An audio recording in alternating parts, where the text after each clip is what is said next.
Holiday break na. Halika, magsama-sama na ang buong pamilya.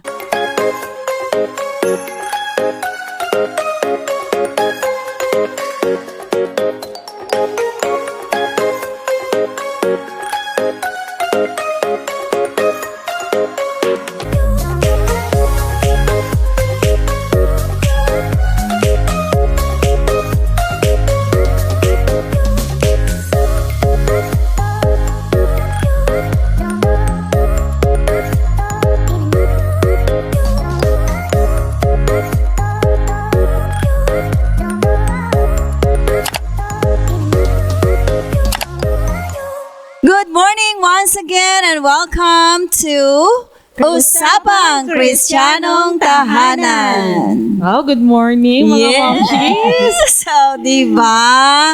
Nako, ang break, tapos na ba tayo sa ating mga gawain? Ako hindi pa po eh. Kayo Hindi po pa, ayan. Katatapos lang actually. Ay, sa amin walang break.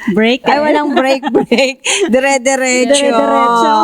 Naku, meron akong katanungan. Bakit nga ba ang holiday season ay napakahalaga sa pamilya sa panahong ito, no? Napapansin nyo ba? Ano sa palagay nyo? Bakit nga ba mahalaga ito? Ako po personally no, kapag, ewan ko, ito yung talagang, halos lahat ng tao, ito yung laging inaabangan. Oo. Especially, malamig ang panahon, you want to cuddle together, especially yung mga tao ngayon, mostly maraming bakasyon. Oo. Nasa loob ng tahanan. Kaya naman, this is an opportunity na makasama natin, makahalubilo natin yung mga mahal natin sa buhay. Ay, wow. Ito kasi yung tinatawag nating holiday break na sinaselebrate natin every December. It is a universal holiday break kasi, no? Inaabangan talaga ito ng buong mundo. Kaya naman, sa aming tahanan, ito din ay pinakakaabangan ng aking mga anak at ng aking pamilya. Oo, kasi mga walang Merong pasok. kakaiba. Oo. Oh, bukod sa wala nang pasok sa school, rest sa mga research, sa mga thesis. Tama. Ito naman yung time na makapag-band together ang pamilya. Kasama na yung bukod dun sa biological family, kasama yung mga friends, no? Yes. So, ito yung pinakaabangan talaga. Panahon ng pasyalan. Oo, yan. Kasi maraming pera mga tao. Ay, sana all. Sana all. Ayan. Sila pala sila. Oh, diba? Sila pala yun. Panahon na ang pamilya, kagaya ng sinasabi nyo, ay sama-sama talaga sa season na ito, ano? At napaka-espesyal.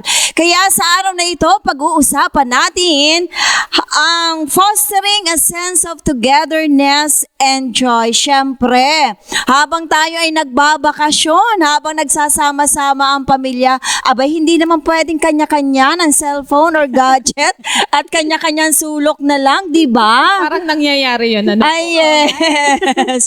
Kaya bibigyan natin ng tips ang ating mga taga-subaybay kung paano magiging productive, magiging useful ang kanilang bakasyon Ay, ngayong gusto ko holiday to. season. Oo nga naman. Yes, di ba? So pag-uusapan natin sa araw na ito. Unang-una, syempre Mami Bing, ano ba ang pwede mong ma-share sa kanila? Alright, since nga naman sama-sama na ang mga pamilya or ang bawat isa Yes. sa ating family kasi nga bakasyon. Oo. So pwede nating gawing shared activities. At paano ba ito? Ayan. O halimbawa, syempre may menu. Kayong Aha. special na gusto nyong lutuin. Yes. Ay, sa amin kasi merong anak. Anong gusto mong menu? So sige, lista mo. Aha. Isa, ganun din. O tapos, sa pag-prepare, sama-sama. Sama-sama O, diba? together. Mayroong tagahiwa, may Oo nga tagahugas, may nagluluto. O, di, Pwede din siguro magpa-contest sa pamilya, no? Ay, pwede pa. Ako nga po, nag-iisip na ako ng yung mga games ngayon. Oo. Para masaya, hindi lang basta nag-gather. Meron kayong enjoyment together. Oo, tsaka yung kagaya ng mga nakalipas na mga Sabado na napapag-usapan natin, na malimit ay may kanya-kanyang space, may kanya-kanyang hawak, Oo. may kanya-kanyang mundo, di ba? Sa loob lang ng kwarto. Oo, sama-sama naman, pero walang imikan, dahil focus sa kanilang mga pinapanood, sa mga ka-chat. So, kailangan natin ay i-break na yung ganitong sistema para naman maging masaya yung holiday break na ito, yung holiday season na ito. Ako po may tip ako. Aha. Sa mga manonood natin dyan and nasa loob ng ating bahay-sambahan. Alam niyo po yung ginagawa ko is nag-iipon po ako ng mga board games. Aha. Kasi kapag talagang may gantong mga event, holiday, especially mga break ng mga bata, mga magkakapatid. Lalo kami, marami po kami magkakapatid. Basta po kami nagsama-sama, meron kaming card game, may board game kami.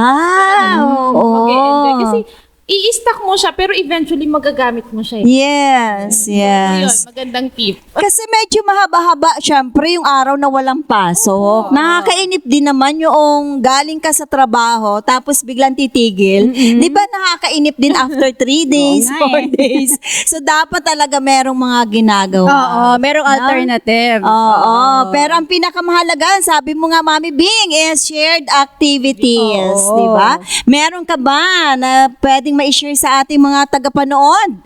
Yes po. Yung pangalawa natin is, wow, ito maganda. Communication. Ano po? Aha. For open communication. Ito naman po, dapat hindi lang siya open communication na parang pinipilit mo yung anak mo. Mag-share ka naman dyan. Ano nangyari Oo sa'yo? nga. Wala pong pilitan. This should be open communication. Oo. Willing sila na mag-open. So, Aha. sige nga, Ma'am Shi, paano nga po ba yun? Paano natin siya ma-foster? Paano nga ba ito? Aba, mahalagang pagkwentuhan, pagsaluhan, pag-usapan, yung mga karanasan sa buong sangtaon. Di ba?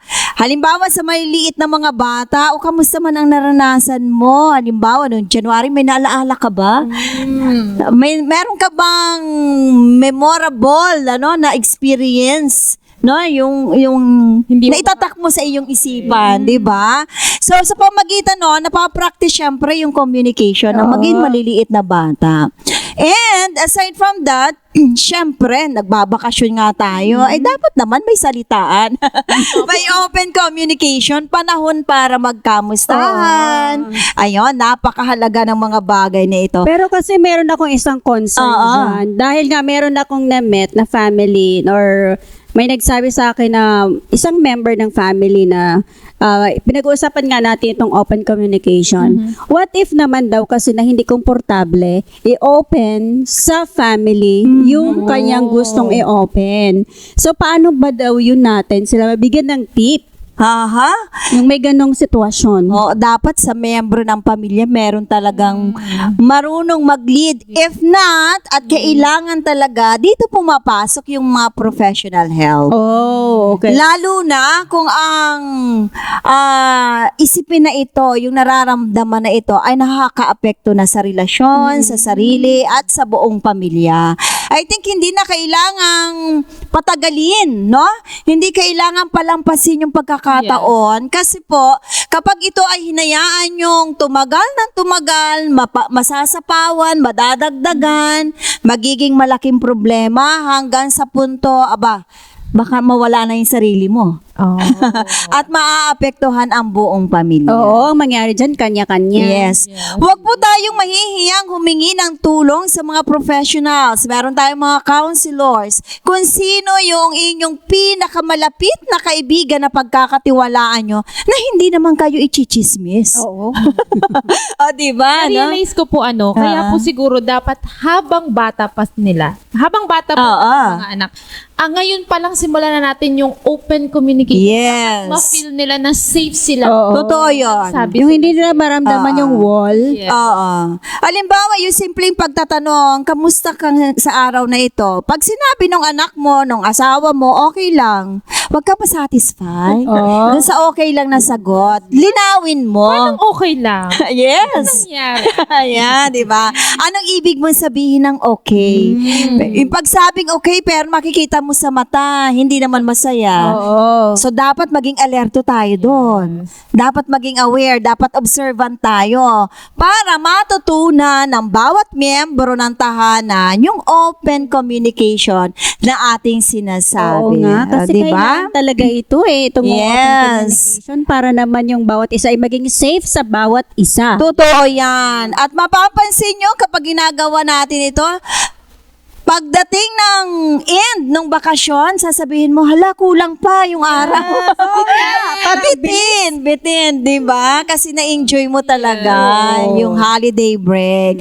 Siyempre, kasunod ng open communication, kailangan natin magkaroon ng quality time together. Di ba? Paano mo i-spend yung quality time mo sa iyong family? Oo nga, parang mag-set ka ng isang event or isang Aha. special event na kailan mag-gather mo lahat yung miyembro ng pamilya mo. Yes. O pwede naman kasi, halimbawa ngayon, marami na kasi ngayong pasyalan eh. Oo. Why not set your dinner date sa labas? Ayun, Then, nice. punta sa pasyalan together. O, di ba? Happy. Oo. O kaya ay yung movie night, ano? Oo, Yeah. pwede rin. Pero alam nyo ba, tinatawanan ako dyan ng mga anak ko. Kasi ang lakas ng loob ko magsabi, marathon tayo, movie marathon.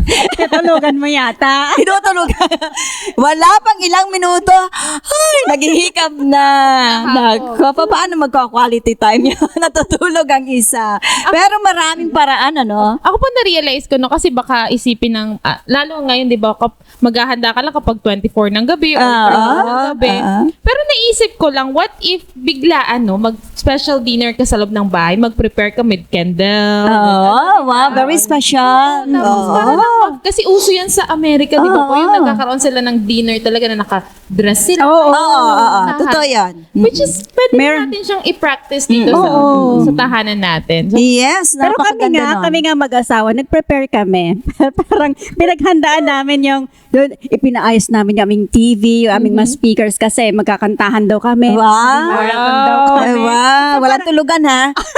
Okay. Tapos, Walang unahan ng nakikita ng aming mga anak na gano'n piniprepare namin yon. Tapos sabi nung isa, ang tagal naman, excited na. Ay, at least ano, napipil na. Na-excite na sila. O, diba? Na-excite din naman kami. Oo, diba? Napakaganda, no, na napapagplanuhan din talaga ito. Para ma-feel nila, ma-sense nila, ay, napakahalaga talaga na nagkakasama-sama. yung No? nandun, yung wala namang pinag-aabalahan na ang lahat. Oo.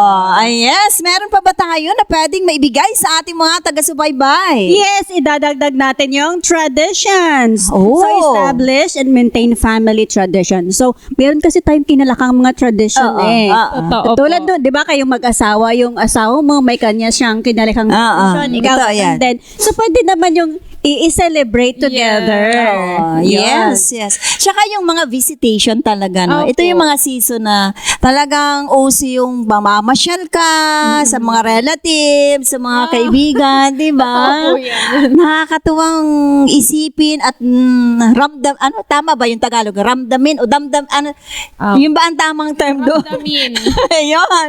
Imadama mo na yung presence, no, ng iyong mga kaibigan, ng iyong mga kamag-anak. O Mami Tet, meron ka pa ba dyan? Yes, meron po tayong ditong gratitude. Aha. So, encourage gratitude by expressing appreciation for one another. Yung bang nakita mo nagluluto yung mama, thank you, ang sarap ng niluto. Yes. Or, Oo. thank you, Papa, kasi andito ka ngayong, ngayong holiday. Parang gano'n. Oo. Express your thankfulness sa iyong mga kapatid, sa iyong magulang. Yes. Kung kayo naman ay sama-sama together, whole year round, pwede na bang silipin kung ano ay yung pwede mo ipagpasalamat Yes. sa bawat miyembro ng tahanan. Kasi naman naniniwala ako na bawat miyembro ng pamilya may na-distribute na special yan. at unique na kakaiba Yes. sa buong taon naman, Yes, no? oo. Pag-iisipin natin from January hanggang December, baka napakahabang panahon na yon.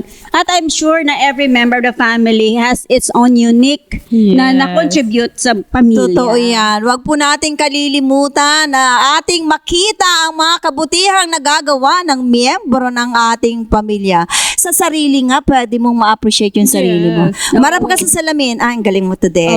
Okay, something like that. Na-survive mo yung taon ngayon. Oh, yeah, di ba? Na-survive mo. At saka naman pwedeng magbigay ng token. Oo.